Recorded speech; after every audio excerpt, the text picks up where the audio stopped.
Thanks for being here. So it's me, Karthik Radhakrishnan. I'm from ConocoPhillips and I work as a data architect there. And I've been involved in this IT and OT data convergence initiative. So this is one among the important initiative. It's part of our data strategy to bring in the hard to extract data from OT into our enterprise platform.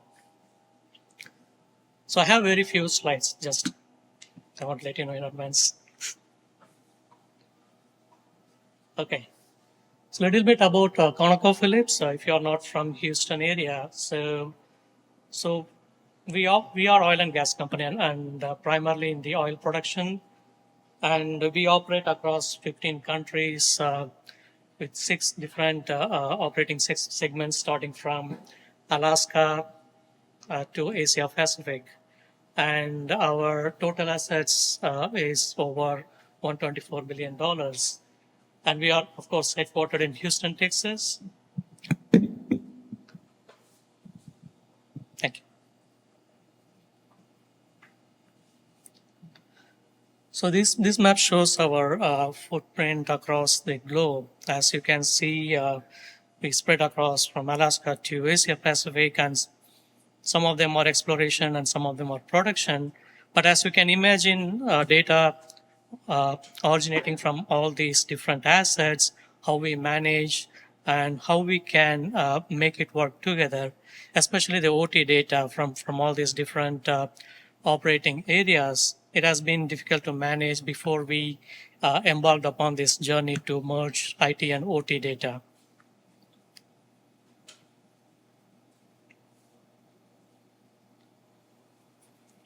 Okay, just like any data challenges specific to time series, these are the three. I mean, we had several challenges, but I just wanted to bring 3 important challenges we had when we tried to merge these OT data into our enterprise data warehouse, right? So the data in all over places, like they were in silos and different technologies and they were managed in their own way. So it's so difficult to break those silos initially and make it more cohesive data source for making more useful decisions using the data set. And on top of that, the missing metadata or the information about data, the context missed out, like Paige mentioned in her presentation. Its context is more important on top of these OT data sets. Without that, there is not much use of it. And more than that, the third point here is we had a different way to integrate these data sets into our data platform, and some are homegrown, some are like we used a way to connect these sources, which is non-standard, difficult to manage, and even it took much longer time to put it in production. So this is, I mean, due to that, we had a number of challenges to managing this integration pipeline itself because of this, the disparity between these various data sources and how they integrate with this enterprise data platform. So to address that, we came up with this architecture. So this is a very high level architecture and I mean, we are seeing a very high level in the sense there are like multiple pipelines involved, but let me try to walk through how we did it, right? So from the left-hand side, you see the various data sources which we integrate into our data platform. So starting from the Ignition, Signet, and PyHistorian. So this SCADA and data historian, you can imagine they are spread across the different business units within ConocoPhillips. And our aim is to bring this data into one place, into our enterprise data platform, the big box you see in the middle. So Snowflake is our enterprise data platform, and we wanted to bring in this data into one place so that way we can have a very standardized way of accessing it and also enabling the applications and the end users to make use of data and as a result make some good business decisions. So you can see these different data sources, and you see the HighByte is connected to most of them, right? I mean, still we use Kafka in some places due to legacy reasons, but most of our data sources are connected via HighByte into our data platform. Now, the way we did was like we don't want to create a different data model based on these sources. So that's why we call this the big box in the middle as the IoT Common Data Model, or to keep it short, it's Common Data Model, which means no matter which data source we extract data from, it all lands into a common data model in a homogeneous form, which means the end user will not know if they have to write a special query or a application to interact with the Ignition data or with the Honeywell data sets. So it's a very standardized common approach to handle these IoT data sets from our data platform. To make that happen, so we went through several iteration and in terms of identifying the best way to bring in the data. And so we chose HighByte based on that assessment. And it's been a little bit over a year now since we have been using HighByte to integrate data from these IoT sources. Now, even though you see one big box, we have multiple instances of HighByte connecting with these source systems, and we worked closely with the HighByte engineers and to develop those pipelines, and we made sure these pipelines are very much reusable, and we don't want to build one pipeline per source, right? I mean, we wanted to build a pipeline and reuse wherever we want to use the similar source systems.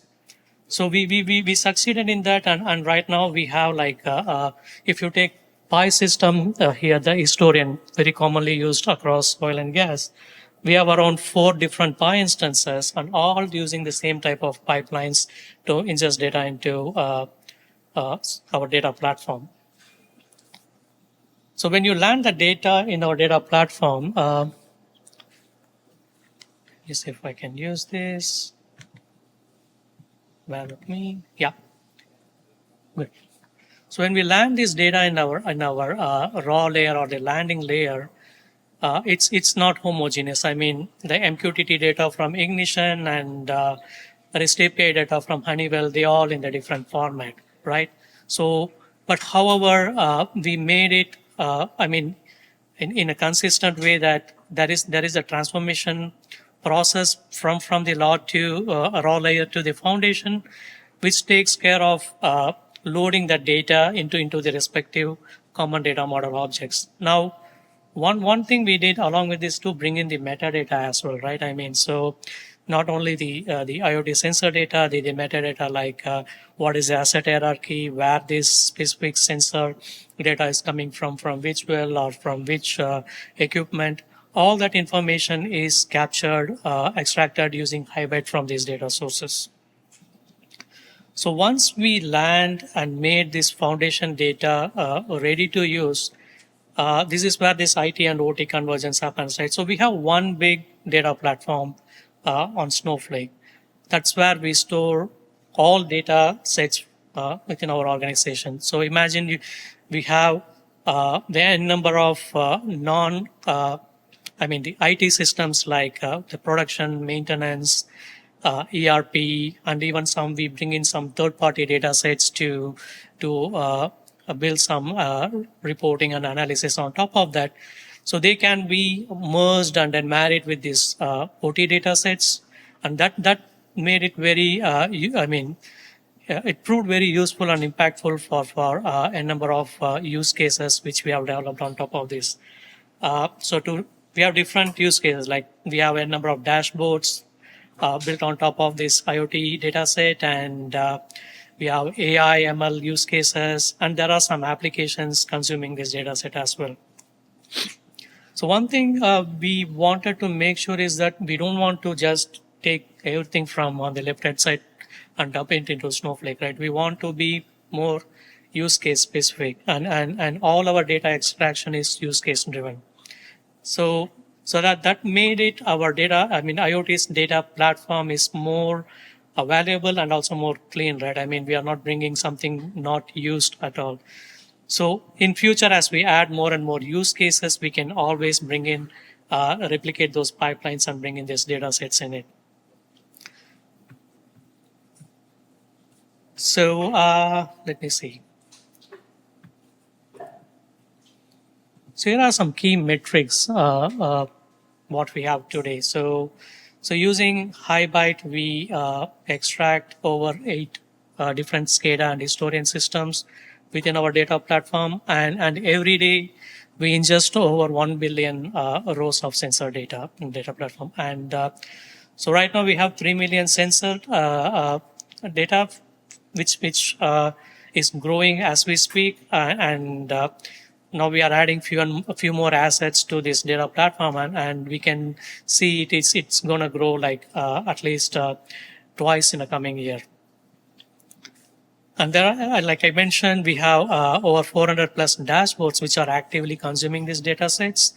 And so as a result, this is one among our critical data pipeline which we manage in ConocoPhillips, because so recently we enabled a couple of more use cases which are primarily to optimize the wells, right? I mean, so this data pipeline and the common model acts as the primary data set to develop those models to optimize the wells and then make a decisions and recommendations based on that. So I mean, it's the demand is growing as we speak, and more use cases interested to use this data set. And at the same time, we also seeing the new type of one thing to mention is this new sensor data sets are being added to this left-hand side, what we saw here, in the sense not only the source systems, we have like primitive IoT data sources like sensors, which are managed by the vendors, and we are working to ingest those data set as well. So if that starts to happen, we will have a explosive growth of IoT data set within this data platform. And that's all I have to share. And I would like to take this moment to thank Chris Waters from Snowflake, with whom we partnered to develop this data model. And also I worked a lot with Brad and Glenn from HighByte, and they were very helpful in building. Even today I bother him with building some new pipelines or tweaking the pipelines to make sure we scale this solution, what we see here, based on what the demand we are seeing in future. So it's exciting to see that's happening, and yeah, I'd like to thank you for this opportunity. And I'll take any questions if you have, and if I don't know the answer, Chris can answer.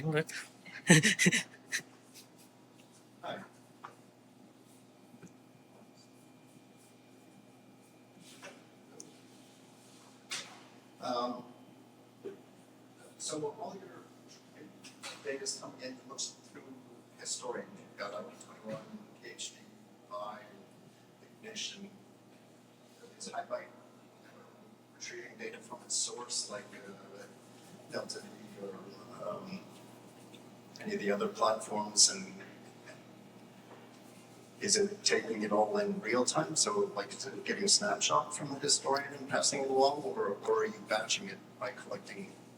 So we have some real-time pipelines like Ignition. We use MQTT-based ingestion. So as and when the message is published, it gets ingested.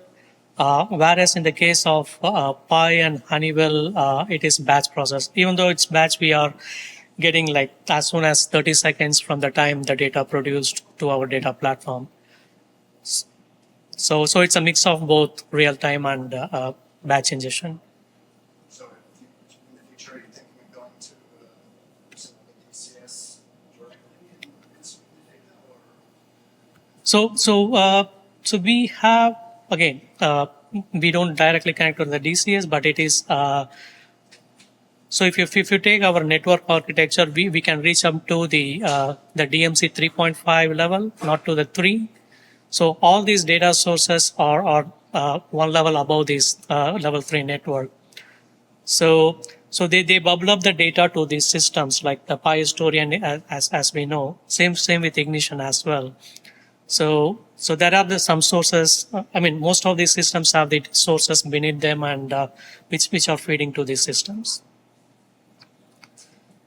So the primarily due to the security reasons and also most of them being the brownfield, they have a limited capacity to allow more connections coming in. So that's why we stay away from the control network and extract data from 3.5.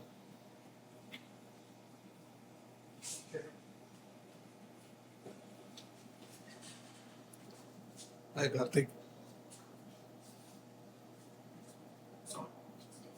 Hi, Karthik. I can see it's you're collecting the telemetry data, one directional, bringing them to the cloud and on a large scale. You're not merging with the transactional data or data that is going back to the OT systems, right? So we don't push data back to OT system. It's primarily one-way extraction, but that's something possible, but that's not in our use case. Okay, good to know. Thanks.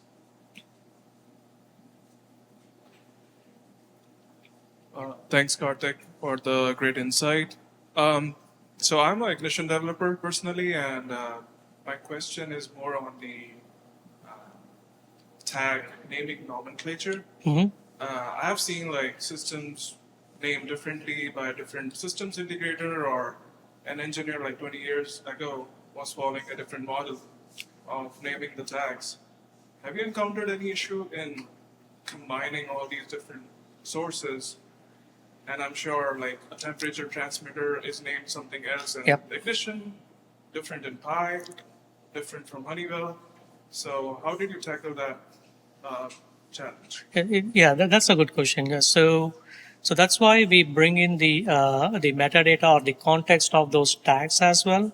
So one thing we built in this common data model is to alias those tags based on what type of tags they are. Like if it is casing pressure tag named as CP01, it is mapped to we call it as a property or attribute called casing pressure. So there will be a number of tags mapped to the same one. So if end user says, I want to see the casing pressure of the well, just he has to say the attribute casing pressure and it will return all the values. So there is a good amount of work went into making that happen in this layer. But that was possible by having that information available through HighByte. So with respect to Pi, it was pretty straightforward. They had Pi AF where we had this asset hierarchy inbuilt. Whereas with other systems, we had to work with the OT team to build those mapping, bring more context to these points or tags.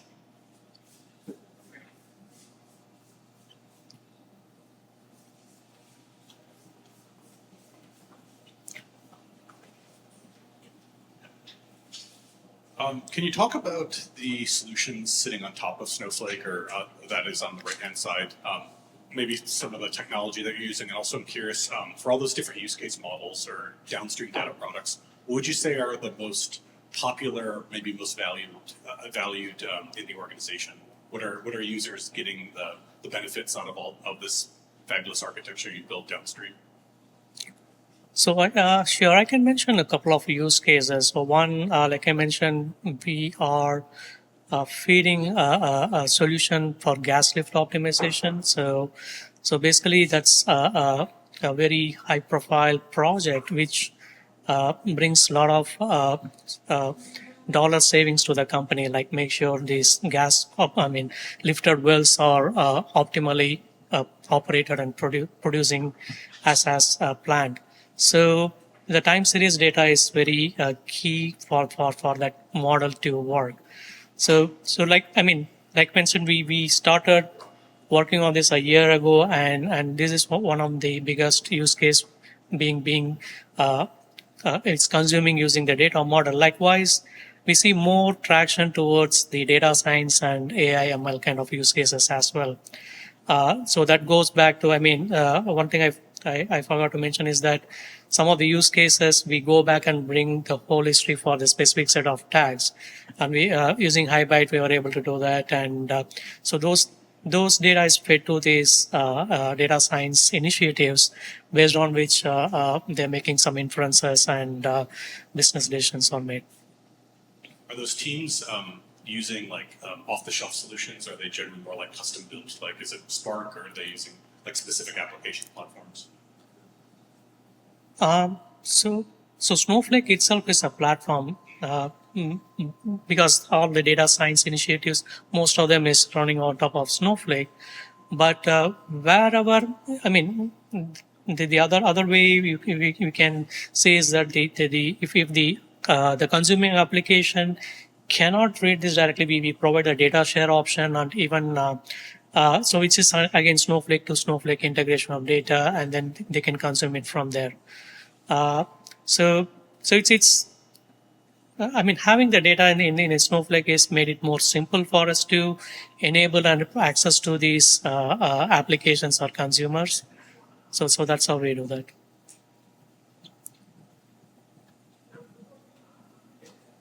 Okay.